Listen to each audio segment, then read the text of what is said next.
আল্লাহ তাআলা বলেন আর রিজালু কাওয়ামুনা আলান নিসা, তো পুরুষ গুণ হলো মহিলার কর্তা। কিন্তু বেজাল বাজে কখন? মহিলা যখন পুরুষের মাতবরি করতে চায়। আসে নাকি নাই? এই স্বভাবের মহিলা আপনাদের এইদিকে আসেনি? সব জায়গায় মাতবরি চলে না। স্বামীর উপর দিয়ে আঙ্গুর ঘুরায়েন না, রহমত থাকবে না। যে ঘরের মধ্যে পুরুষের উপরে মাতবরি করে মহিলা, বুঝবেন ওই ঘরের মধ্যে শান্তি নাই। আর মহিলাদের পরামর্শ, সব পরামর্শ কানে নিয়েন না। মহিলাদের পরামর্শ নিয়ে কাজ করলে জরিমানা বেশি লাগে। কি লাগে? এক কথা কন না করে, জরিমানা বেশি লাগে।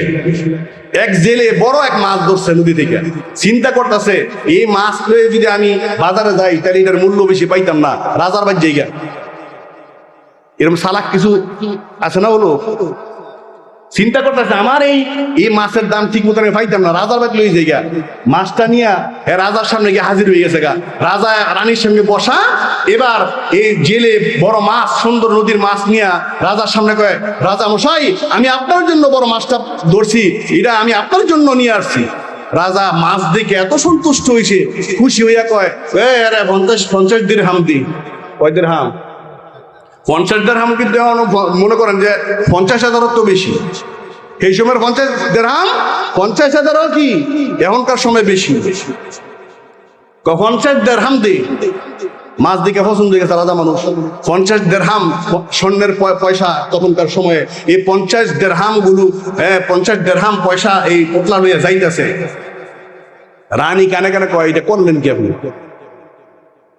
কি করলাম?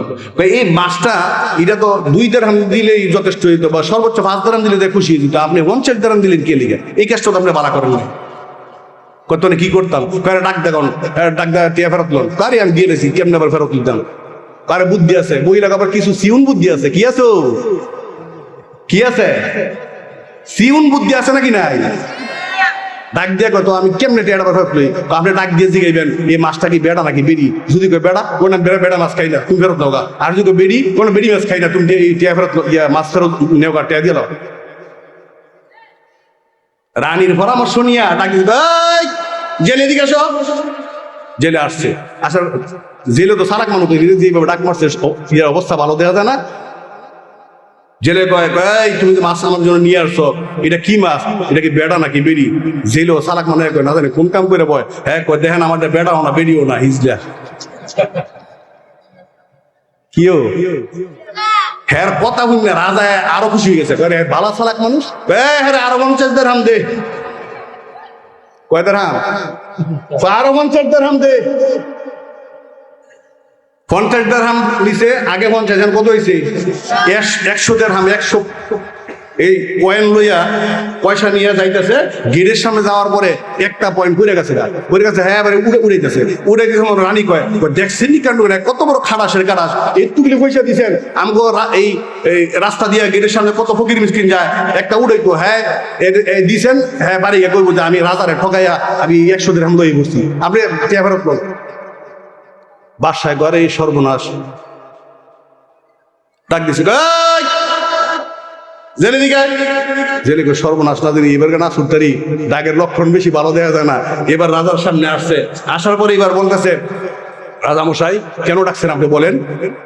কই বেড়া তোর এতগুলো পয়সা দিছি, তোর একটা পয়সা পড়ে গেছে, এই একটা পয়সা উঠানোর জন্য তুই এটা আবার উড়ালি মাটি থেকে। এখানে কত গরিব মিসকিন যায়, হারা একটা পয়সা নিতে পারলো না। তুই বড় বকিল মানুষ, খারাপ মানুষ বেড়া, সব দিয়ে ফেরত দে। কয় রাজা সাহেব ফেরত ধরিবেন, ঠিক আছে। একটা কথা কই আমি, তুই কি করবি? রাজা সাহেব এই পয়সার মধ্যে আমি দেখলাম, আমি তো এই একটা পয়সার এই পয়সাকে মূল্যায়ন করে আমি এটা উড়াই নাই। তুই কি লেগে উড়াইছ?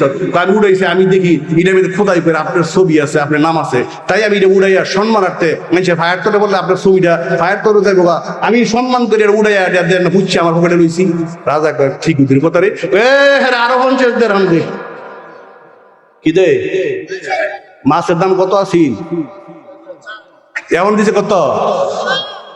বাদশা ডাক দিয়া কয়, জেলে যখন গেছে ডাক দিয়া কয়, আমার মজলিসে যারা আছো তোমরা খেল করে শোনো, মহিলাদের বুদ্ধিতে যায় কাজ করে। হ্যাঁ 50 টাকা দেয়, 150 টাকা কেমন লাগবে? কথা বুঝেন নাই? এই জন্য মহিলাকে সব কথা শোনা যাবে না, আবার সব কথা ছাড়াও যাবে না। মাঝে মাঝে বাড়ির সাথে পরামর্শ করে কাজ করবেন, মাঝে মাঝে কি শুন বুদ্ধি কাজও লাগে। কথা বুঝেন নাই?